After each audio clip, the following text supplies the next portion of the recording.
अब हमारा टॉपिक है स्टॉपिंग पोटेंशियल या कट ऑफ पोटेंशियल। देखिए इन दोनों कंडीशनों को या इस कंडीशन को समझने के पहले एक छोटी सी चीज हम सीख लें कि एक सैचुरेशन करंट नाम का एक वर्ड यूज होता है। तो सैचुरेशन करंट क्या चीज होती है? अब देखिए हमने ये तो देखा है कि फोटो इलेक्ट्रिक इफेक्ट में फोटो इलेक्ट्रिक करंट जनरेट होता है। उसकी मैक्सिमम वैल्यू जाएगी, वही सैचुरेशन करंट बनेगी। उसको हम समझ लेते हैं पहले। देखिए यहाँ मैं डायग्राम में आपको बता दूं कि वही इवैक्यूएटेड ग्लास ट्यूब है। उस ग्लास ट्यूब में जैसे जनरली दो इलेक्ट्रोड लगे होते हैं, वही दो इलेक्ट्रोड लगाए हुए हैं और उसे बैटरी से जोड़ा है। लेकिन शर्त है कि उसमें रिवर्सिंग क्विक की लगा हुआ है। रिवर्सिंग की इसलिए लगाया गया है कि हम उसकी पोलैरिटी को चेंज कर सकते हैं। उसके जो टर्मिनल्स है उनको नेगेटिव टर्मिनल को पॉजिटिव चार्ज से या पॉजिटिव पोटेंशियल से और पॉजिटिव टर्मिनल को हम नेगेटिव पोटेंशियल से जोड़ने के लिए इस रिवर्सिंग की का यूज करते हैं। रिवर्सिंग की मतलब सिंपल सा फिनोमिना है जिसमें हम कैथोड रे पर जो चार्ज होते हैं उनको अपोजिट यानी जो पोटेंशियल होते हैं उनको हम अपोजिट कर सकते हैं। तो यहाँ हम देखते हैं कि क्या होता है। देखिए मैं आपको सिंपल सी बात पहले समझा दूं कि ये देख रहे हैं आप, ये पूरा सिस्टम आपको पहले से बताया हुआ है क्या क्या चीजें हैं। ये आपको पता भी है कि क्वार्ट्ज विंडो है, रेडिएशन आ रहा है स्पेसिफिक फ्रिक्वेंसी का, अंदर कैथोड और एनोड लगे हुए हैं, उनके साथ जो है बैटरी और की वगैरह सब लगे हुए हैं। अब हम सीधी सी बात करें कि जब इसके ऊपर हम कैथोड पर रेडिएशन को जैसे रेडिएशन को डालते हैं, ये हमें पता है कि वहां से इलेक्ट्रॉन क्या होने लगता है, रिलीज होने लगते हैं। इलेक्ट्रॉन रिलीज होकर एनोड की ओर चलते हैं और एनोड पे जैसे ही चलते हैं और एनोड पे पहुंचते हैं, सर्किट कंप्लीट हो जाता है और इसमें से फोटो इलेक्ट्रिक करंट फ्लो होने लगता है। ये हमने पढ़ लिया है, लेकिन वो हमें यहाँ बताना भी जरूरी है। फोटो इलेक्ट्रिक करंट मिल गया। अब हम एक काम करें कि यदि हम इस कैथोड का पोटेंशियल बढ़ाएं, यानी इसकी वैल्यू बढ़ाएं हम, या फिर हम एनोड का पोटेंशियल बढ़ाएं, ज़्यादा बेहतर है हम एनोड का पोटेंशियल बढ़ाएंगे।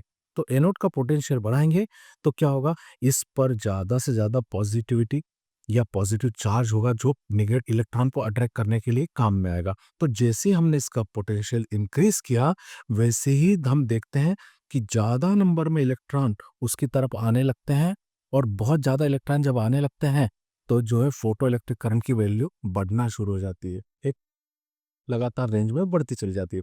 अब हम ये देखें कि हम कंटिन्यूअसली एनोड के पोटेंशियल को बढ़ाते चले जा रहे हैं, उसका पॉजिटिव जो है पोटेंशियल बढ़ा रहे हैं हम। तो ये एक कंडीशन ऐसी आती है कि आप चाहे पोटेंशियल बढ़ाते रहें, लेकिन एक फिक्स पोटेंशियल पे जो करंट होता है उसकी वैल्यू बस वहाँ रुक जाती है, उससे ज़्यादा बढ़ नहीं पाती। जो वैल्यू मैक्सिमम वैल्यू हमें फोटो इलेक्ट्रिक करंट की मिल रही है उसे हम क्या कहते हैं, सेचुरेशन करंट कहते हैं। तो यहाँ पे ये बात समझाई हुई है। देखिए मैं आपको इसको बोल के बताता हूँ जो मैंने अभी आपको समझाया। If positive potential of anode is gradually increased, हम पॉजिटिव पोटेंशियल एनोड का धीरे धीरे बढ़ाएं, then the photoelectric current also increase. तो फोटो इलेक्ट्रिक करंट ऑब्वियसली बढ़ेगा क्योंकि इलेक्ट्रॉन नंबर्स बढ़ रहे हैं ना। इलेक्ट्रॉन नंबर्स बढ़ रहे हैं तो करंट बढ़ेगा निश्चित रूप से। But after a certain value of current does not increase, लेकिन एक समय के बाद जो फोटो इलेक्ट्रिक करंट है उसकी वैल्यू बढ़ना बंद हो जाती है, वो रुक जाती है। इवन द पोटेंशियल इंक्रीजेस, जबकि आप पोटेंशियल को बढ़ा रहे हैं तब भी वो वैल्यू वहां पे कांस्टेंट हो जाती है। This current is called saturation current. तो इस करंट को हम क्या कहते हैं, सैचुरेशन करंट। ये कभी अलग से पूछा जाए तो आप बता सकते हैं, नहीं तो स्टॉपिंग पोटेंशियल और कट ऑफ पोटेंशियल में जिसको आपको मेंशन करना ही, इन बातों को बताना ही होगा। अब हम थोड़ा सा बात को बदलेंगे। अब हम क्या कर रहे हैं, इसको रिवर्सिंग की से क्या करते हैं, पोलैरिटी बदल देते हैं। मतलब एनोड पर माइनस टर्मिनल जुड़ गया है और कैथोड पर पॉजिटिव टर्मिनल जुड़ गया। डेफिनेटली क्या होगा, एनोड पे जो है माइनस टर्मिनल जुड़ गया है तो उसका पॉजिटिव पोटेंशियल जो था वो धीरे धीरे क्या होने लगेगा, डिक्रीज होने लगेगा, कम होने लगेगा। ये देखो, now if anode is kept at negative potential with respect to cathode, cathode के रिस्पेक्ट में उसको हम नेगेटिव पोटेंशियल पर रखते हैं, तो क्या होगा। देखिए सिंपल सी बात है, हम जो इसका हमारा जो प्रिंसिपल है वो ये है कि ये एनोड जो है पॉजिटिव है और उसी कारण इलेक्ट्रॉन उसकी ओर आकर्षित हो रहा है और उसकी ओर अट्रैक्ट होकर चल रहा है, ट्रेवल कर रहा है, और ट्रेवल कर रहा है तो फोटो इलेक्ट्रिक करंट बन रहा है। लेकिन अब हम तो कुछ और ही कर रहे हैं ना। हम क्या कर रहे हैं, एनोड को हम उसका जो पोटेंशियल जो पॉजिटिव है उसको डिक्रीज कर रहे हैं और उसको निगेटिव की तरफ टर्न कर रहा है। तो जैसे जैसे हम इसका पोटेंशियल डिक्रीज करते हैं तो उसको इलेक्ट्रॉन के जो अट्रैक्ट करने की पावर है, कैपेसिटी, वो भी कम होने लगती है। जब इलेक्ट्रॉन की कैपेसिटी उसको अट्रैक्ट करने की कम होने लगती है तो कम से कम इलेक्ट्रॉन वहां तक पहुंच पाते हैं, और कम से कम इलेक्ट्रॉन पहुंच पाते हैं तो फोटो इलेक्ट्रिक करंट की वैल्यू क्या होने लगती है, डिक्रीज होने लगती है। क्योंकि सिंपल सी बात है कि इसका चार्ज नेगेटिव होने लगा है। अब चार्ज नेगेटिव हो गया और इलेक्ट्रॉन पर भी नेगेटिव चार्ज है, तो वो इलेक्ट्रॉन क्या होगा, उससे रिपल हो जाएगा। इलेक्ट्रॉन रिपल हो जाएगा तो इलेक्ट्रॉन उस तक पहुंच नहीं पाएगा। इलेक्ट्रॉन पहुंचेगा नहीं तो बहुत ज्यादा काइनेटिक एनर्जी वाले, जिनकी एनर्जी काइनेटिक एनर्जी बहुत ज्यादा है, वही इलेक्ट्रॉन तक वहां पहुंचेंगे। और वो इलेक्ट्रॉन जब पहुंचेंगे तो वो करंट बनाएंगे और वो बहुत कम होगा। इसलिए हम कह रहे हैं कि जैसे हम इसका पोटेंशियल क्या करते हैं, नेगेटिव करते हैं, तो फोटो इलेक्ट्रिक करंट की वैल्यू कम होने लगती है, धीरे धीरे कम होने लगती है। अब हम फिर क्या कर रहे हैं, अब और इसका पोटेंशियल, नेगेटिव पोटेंशियल की वैल्यू और बढ़ा रहे हैं, और बढ़ा रहे हैं, तो क्या होगा, अब वही इलेक्ट्रॉन, वो कौन से इलेक्ट्रॉन, बहुत सारे इलेक्ट्रॉन है, सबकी अपनी अपनी काइनेटिक एनर्जी है, लेकिन वही इलेक्ट्रॉन जिनकी काइनेटिक एनर्जी बहुत ज्यादा है, वो ही वहां तक पहुंच पाएंगे, कहाँ तक, एनोड तक, और उनके नंबर से बहुत कम होते हैं। तो अब तो क्या हुआ, फोटो इलेक्ट्रिक करंट और भी कम हो गया। ठीक है, अब हम क्या करते हैं, इस स्टेज पर रुकते नहीं है, हमें पूरी तरह से इलेक्ट्रॉनों को रोकना है। तो हम क्या करेंगे, इसके निगेटिव पोटेंशियल को और बढ़ा देते हैं। अब तो पूरा इस तरह से हो गया कि जिसकी काइनेटिक एनर्जी बहुत ज्यादा है, वो इलेक्ट्रॉन भी वहां नहीं पहुंच पाएगा, वो रिपल कर दिया जाएगा इसके निगेटिव पोटेंशियल के द्वारा। अब तो बिल्कुल उस पर कोई करंट नहीं आ रहा है। तो जिस पोटेंशियल को हमने अप्लाई किया है एनोड पर, जिससे कि बिल्कुल इलेक्ट्रॉन उस तक पहुंच नहीं पा रहा है और फोटो इलेक्ट्रिक करंट की वैल्यू जीरो हो रही है, उस समय अप्लाई किए गए पोटेंशियल को ही स्टॉपिंग पोटेंशियल या कट ऑफ पोटेंशियल कहते हैं। तो कट ऑफ पोटेंशियल या स्टॉपिंग पोटेंशियल, कट ऑफ तोड़ दिया, स्टॉपिंग रोक दिया, किसको, इलेक्ट्रॉन को रोक दिया, इलेक्ट्रॉन को रोक दिया। पर कब, जब वो इलेक्ट्रॉन को रोकने के लिए उसकी जो पोटेंशियल है वो पूरी तरह से नेगेटिव हो गई है, वो पूरी तरह से उसको रिपल करना है, तब जो पोटेंशियल लगा हुआ है वो ही हमारा क्या होगा, कट ऑफ पोटेंशियल या जो है स्टॉपिंग पोटेंशियल होगा। तो ये बात समझ में आ रही है आपको अच्छे से? तो यहाँ हम उस बात को पढ़ लेते हैं ताकि आपको समझ में आ जाए। Now if anode is kept at negative potential with respect to cathode, the value of photoelectric current decreases. जो मैंने आपसे बात की कि value of photoelectric current decrease होगी, उसका पोटेंशियल नेगेटिव रखेंगे तो, because electron emitted from cathode are repelled by negative potential of anode. तो वो एनोड के नेगेटिव पोटेंशियल से क्या हो रहा है, रिपल होंगे। Only those electron which have high kinetic energy can reach to the anode. और वही इलेक्ट्रॉन वहां पहुंच पाएंगे जिनकी energy, kinetic energy average kinetic energy से ज्यादा हो, मतलब बहुत सारे इलेक्ट्रॉनों को जो काइनेटिक एनर्जी उनसे बहुत ज्यादा हो, वही वहां पहुंच पाएंगे। लेकिन अभी भी मैं बात आपसे कह रहा हूं कि हम उन्हें वहां पहुंचने नहीं देना चाहते। हम फिर से क्या करेंगे, इस एनोड का नेगेटिव पोटेंशियल और बढ़ाएंगे। When negative potential increased gradually, उसको धीरे धीरे जब हम बढ़ा रहे हैं, then the value of photoelectric current decreases rapidly and finally becomes zero. अब उससे क्या होता है, फोटो इलेक्ट्रिक करंट की वैल्यू बहुत तेजी से नीचे गिरने लगती है, कम होने लगती है, और फाइनली वो क्या हो जाती है, जीरो हो जाती है। एट सर्टन नेगेटिव पोटेंशियल, उस सर्टन नेगेटिव पोटेंशियल को ही हम क्या कहते हैं, कट ऑफ पोटेंशियल या स्टॉपिंग पोटेंशियल कहते हैं। The negative potential of anode, क्योंकि हमने नेगेटिव बनाया था उसको, eight which the electron of highest energy are stopped from moving towards the anode is known as stopping potential or cut-off potential। ये हमने नोटेड कॉमा में इसके डेफिनेशन को लिख दिया, जो हम पहले ऑलरेडी समझ चुके हैं। नाउ अब हम एक बात को देख लें, ये तो बात समझ में आ गई, लेकिन अब हम उसको रिलेट करते हैं बाकी चीजों से। देखिए ये भी बड़ी अच्छी बात है। यहाँ क्या है, now if the frequency of radiation kept constant, हम जिस रेडिएशन को उस पर भेज रहे हैं उसकी फ्रीक्वेंसी को हम कांस्टेंट रखें, उसको कोई बदलाव ना करें। And intensity of light increase, intensity of radiation को क्या करते हैं, इंक्रीज करते हैं। हम इंटेंसिटी बढ़ा रहे हैं, फ्रीक्वेंसी, ध्यान रहे इस बात को, फ्रीक्वेंसी सेम है। Then the value of saturated current increases, उससे सैचुरेटेड करंट की वैल्यू तो इंक्रीज होती है, लेकिन कट ऑफ पोटेंशियल जो होता है वो वैसा ही बना रहता है, उसमें कोई चेंज नहीं होता। बात समझ में आई? फ्रीक्वेंसी रेडिएशन की सेम रहे, लेकिन इंटेंसिटी बढ़ा दी जाए तो सैचुरेशन करंट बढ़ने लगेगा, लेकिन पोटेंशियल जो होगा, कौन सा पोटेंशियल, स्टॉपिंग पोटेंशियल या कट ऑफ पोटेंशियल, वो हमेशा क्या रहेगा, कांस्टेंट या सेम बना रहेगा। तो ये बात समझ में आ रही? यहाँ हम देखते हैं, देखिए उसी बात को हम यहाँ समझते हैं। So it is clear that cutoff potential for given frequency of incident radiation does not depend upon intensity of light। इस बात से तो ये फैक्ट निकला ना भाई कि वो वहां से चेंज नहीं हो रहा है, मतलब वो इंटेंसिटी पर डिपेंड नहीं कर रहा है। जो रेडिएशन है जिससे हम इलेक्ट्रॉन को इजेक्ट करवा रहे हैं, उसकी इंटेंसिटी वो बिल्कुल भी डिपेंड नहीं कर रहा है। कौन?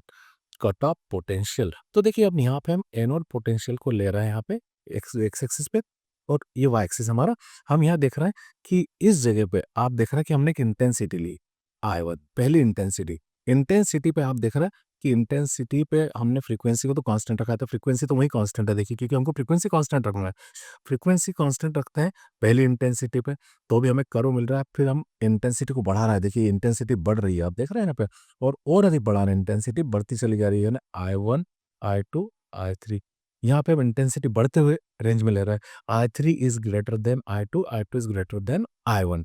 तो यहाँ हम देख रहे हैं कि वो यहाँ एनोड पोटेंशियल देखो यहाँ पे, जिसको हम कट ऑफ पोटेंशियल कहते हैं, वो वहीं के वहीं ठहरा हुआ है, यानी उसके ऊपर कोई प्रभाव नहीं पड़ रहा है, और वो हमेशा क्या बना हुआ है, कांस्टेंट बना हुआ है। मतलब क्या हुआ कि इंटेंसिटी बढ़ा भी रहे हैं तो पोटेंशियल अपनी जगह से आगे नहीं बढ़ रहा है, नहीं बढ़ रहा है। डेफिनेटली फ्रीक्वेंसी कांस्टेंट है, उसी कांस्टेंट फ्रीक्वेंसी पे हम इंटेंसिटी बढ़ा बढ़ा के देख रहे हैं, तो हमें ग्राफ इस तरह से मिल रहा है, और वो एक ही जगह रुक रहा है। मतलब दैट इज एनोड पोटेंशियल एक ही जगह पर है, कांस्टेंट है। यानी कहीं भी कह दें कि एक फिक्स फ्रीक्वेंसी पे, यानी कांस्टेंट फ्रीक्वेंसी पे इंटेंसिटी को हम बढ़ाएं भी, लाइट के रेडिएशन की इंटेंसिटी को बढ़ाएं, तो भी एनोड पोटेंशियल जो होता है, स्टॉपिंग पोटेंशियल कांस्टेंट बना रहता है। ये ग्राफ हमें शो कर रहा है। Stopping potential is always independent of intensity of radiation. इससे ये सिद्ध हुआ कि जो आपका स्टॉपिंग पोटेंशियल है वो पूरी तरह से इंडिपेंडेंट है, किससे? इंटेंसिटी ऑफ लाइट से या इंटेंसिटी ऑफ रेडिएशन से। आगे हम देखते हैं effect of frequency of incident radiation on cut off potential. अब हम बात कर रहे हैं फ्रीक्वेंसी की। पिछली बार हमने बात की थी रेडिएशन की इंटेंसिटी से, अब हम किसको रिलेट करेंगे? पोटेंशियल्स के साथ, कट ऑफ पोटेंशियल के साथ फ्रीक्वेंसी को रिलेट करेंगे। तो वो हम देख लेते हैं। On increasing potential of anode, हम एनोड का पोटेंशियल बढ़ा रहे हैं, ध्यान से सुनिएगा। The photoelectric current corresponding to इस फ्रीक्वेंसी इंक्रीजेस। निश्चित रूप से हम यदि इंक्रीज कर रहे हैं पोटेंशियल ऑफ एनोड, एनोड का पोटेंशियल पॉजिटिव है, उस पॉजिटिव पोटेंशियल को हम बढ़ा रहे हैं, तो डेफिनेटली ज्यादा इलेक्ट्रॉन वो अपनी ओर अट्रैक्ट करेगा, ज्यादा इलेक्ट्रॉन अट्रैक्ट करेगा तो निश्चित रूप से फोटो इलेक्ट्रिक करंट पड़ेगा। Each frequency, if frequency increases, but the saturation current or radiation of each frequency remains same। देखिए ये बात को ध्यान दीजिए। Saturation current for radiation of each frequency remain same. ठीक है, देखिए यहाँ पे आप ये देखिए, यहाँ पे हमने एक्सिस पर, एक्स एक्सिस पे जो है पोटेंशियल को ले लिया है, और फोटो इलेक्ट्रिक करंट को हम वाई पे शो कर रहे हैं। यहाँ पर ध्यान से देखिए, तो हम यहाँ देख रहे हैं कि हमने ये पहला पोटेंशियल लिया। अब पोटेंशियल के साथ हमको देखना है कि पोटेंशियल पे हमने पहली फ्रीक्वेंसी के साथ उसको रेडिएट किया। देखिए पहली फ्रीक्वेंसी V1, फिर हम उसको बढ़ा रहे हैं, देखो थोड़ा सा बढ़ाया हमने, तो वो वहीं जाकर मिल रहा है। देखिए इस पर जहाँ पहले मिला था, और फिर हमने बढ़ाया तो भी वो वहीं जाकर मिल रहा है, यानी सेचुरेशन करंट अपनी जगह पे ही है। देखिए यहाँ पर तो क्या कहा गया है? On increasing potential of anode, potential of anode को आप जब इंक्रीज करोगे, और किस डायरेक्शन में इंक्रीज हो रहा है? देखिए आप, ये अपोजिट डायरेक्शन में इंक्रीज हो रहा है। If increasing up on increasing potential of anode, the photoelectric current corresponding to each frequency increases. हर फ्रीक्वेंसी के साथ वो क्या होता है? इंक्रीजेस होता है। ये बात तो पक्की है ना?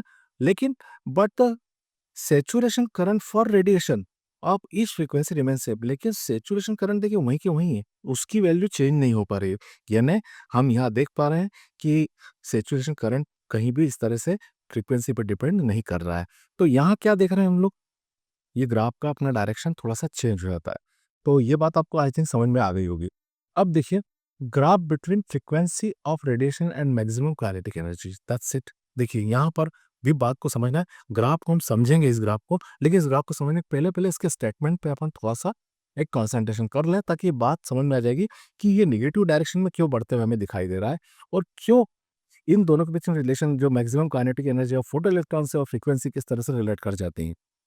देखिए according to graph, maximum kinetic energy of emitted photoelectron is proportional to frequency of radiation. ये तो बात पक्की है, क्योंकि क्या होता है, जो काइनेटिक एनर्जी वो पूरी तरह से डिपेंड करती है फ्रीक्वेंसी पे, वो कहीं भी इंटेंसिटी पे डिपेंड नहीं करती। If the straight line of graph extended backward, यदि हम इसको एक्सटेंड कर रहा है बैकवर्ड, देखिए यहां से बैकवर्ड है ना, एक ही चीज को देखेंगे। It cuts at the frequency axis at mu zero and the energy axis at p। ठीक है, यहाँ पे ये करती है एक्स एक्सिस को न्यू जीरो पे, और इस एनर्जी एक्सिस जिसको काइनेटिक एनर्जी को हमने वाई एक्सिस पे लिया उसको कट करती है पी पर। ठीक है, ये बात समझ में आई आपको, हेंस इट इज क्लियर। अब इससे क्लियर क्या हो रहा है वो समझिए। देखिए इंपॉर्टेंट पार्ट ये है, ये तो हमने जो है देखा है वो बताया। आपको समझ में आई बात है क्या बताया? ये बताया कि यदि हम एक स्ट्रेट लाइन ड्रा कर रहे हैं किसके बीच में? फ्रीक्वेंसी और मैक्सिमम काइनेटिक एनर्जी ऑफ फोटोइलेक्ट्रॉन्स, जिसमें फ्रीक्वेंसी को एक्स एक्सिस पे लिया है, मैक्सिमम काइनेटिक एनर्जी को वाई एक्सिस पे लिया है। यहाँ पे हम एक लाइन ड्रा करते हैं, तो जो हमें कट मिलता है एक्स एक्सिस पे वो क्या होता है? थ्रेशोल्ड फ्रीक्वेंसी में मिलता है। और जब हम नेगेटिव डायरेक्शन में उसको एक्सटेंड करते हैं, तो वो काइनेटिक एनर्जी वाली लाइन को पी पर इंटरसेक्ट करता है। इसी के बारे में डिटेल दे रहा है। If the frequency of incident radiation is less than nu zero, देखिए बात बिल्कुल बढ़िया है। यहाँ से हम इधर जाएंगे तो निगेटिव डायरेक्शन में हम जा रहे हैं। देखिए आप इधर से निगेटिव डायरेक्शन आ रही है, क्योंकि ये वाई एक्सिस की पॉजिटिव डायरेक्शन आप जानते हैं और ये वाई एक्सिस की निगेटिव डायरेक्शन है आप जानते हैं। तो हम निगेटिव डायरेक्शन में जा रहे हैं। देखो ये यहाँ से, यानी हम क्या कर रहे हैं वो यहाँ बताया गया है। If the frequency of incident radiation is less than nu zero, the energy of photo electrons will be negative. तो आप यदि इससे कम पे जा रहे हैं तो एनर्जी क्या बन रही है? देखो नेगेटिव बन रही है। यहाँ से नेगेटिव वैल्यू बढ़ती चली जा रही है, तो मैक्सिमम काइनेटिक एनर्जी क्या बन रही है? नेगेटिव। तो नेगेटिव बन रही है ना। And the photo electrons will not emit from the metal surface. इसी कारण वो मेटल सरफेस से रिलीज नहीं होंगे, क्योंकि हमने ये पढ़ा हुआ है कि सरफेस पे से हम इलेक्ट्रॉन को रिलीज करना चाहते हैं तो ये फ्रीक्वेंसी न्यू जीरो होना चाहिए। अब ये ग्राफ हमें प्रूव करके बता रहा है कि आप यदि न्यू जीरो से कम पे ला रहे हो तो न्यू जीरो से कम पे आने पे काइनेटिक एनर्जी क्या हो रही है? निगेटिव हो रही है। और काइनेटिक एनर्जी निगेटिव हो रही है, इसका साफ मतलब ये है कि इलेक्ट्रॉन रिलीज ही नहीं हो रहा है, वहां से इजेक्ट ही नहीं हो रहा है। तो इजेक्ट नहीं हो रहा है तो क्योंकि इजेक्ट नहीं हो रहा है तो काइनेटिक एनर्जी तो जीरो ही, और वहां तो निगेटिव हो गई। मत तो वो बिल्कुल सरफेस पे आ ही नहीं रहा है, अपनी जगह पर ही है। तो बिल्कुल बात सच हो रही है यहाँ पर। But if the frequency of radiation is greater than nu zero, लेकिन हम फ्रीक्वेंसी ऑफ रेडिएशन को ग्रेटर देन न्यू जीरो आगे बढ़ाएं, देखो इस तरफ बढ़ाएं, तो देखिए आप, तो आप बढ़ाएंगे तो ये देखो काइनेटिक एनर्जी बढ़ती हुई दिखेगी आपको। ये देखिए बढ़ती हुई दिख रही है, इधर बढ़ रही है ऊपर पॉजिटिव, यहाँ पे वो लिखा है। But if the frequency of radiation is greater than nu zero, then the energy of photo electrons will positive. मैंने अभी आपको पॉजिटिव डायरेक्शन में रेड मार्किंग करके बताया। Hence the photo electrons will emit from the surface. और इस प्रकार से हम देखते हैं कि वो ये इससे ज्यादा एनर्जी हम लेते हैं। तो देखिए यहाँ फिर एक बार देखते हैं, ये ज्यादा एनर्जी ले रहा है तो काइनेटिक एनर्जी इधर इंक्रीज होना शुरू हो गई यहाँ से, ये देखिए। तो यहाँ हो रही, और इसका मतलब ये कि काइनेटिक एनर्जी बढ़ रही है थ्रेशोल्ड से ऊपर की फ्रीक्वेंसी पे, तो वो आगे बढ़ते चले जाएंगे और रिजेक्ट हो जाएंगे from the surface. The frequency is called threshold frequency, और जो न्यू जीरो फ्रीक्वेंसी वो तो थ्रेशोल्ड फ्रीक्वेंसी कहलाती है। The threshold frequency is different for different metals, her metal के लिए अलग अलग होती है। जैसे आपको पहले बताया था कि सीजियम के लिए इसकी वैल्यू बहुत कम होती है, 2.4 के आसपास हो जाती है, और प्लेटिनम के लिए 5 पॉइंट समथिंग होता है, ये बहुत ज़्यादा वैल्यू होती है। इसलिए सीजियम वगैरह का यूज़ हम क्या करते हैं, फोटो इलेक्ट्रिक सेल बनाने में करते हैं। तो आई थिंक आपको ये बहुत बेहतर तरीके से समझ में आ गया होगा।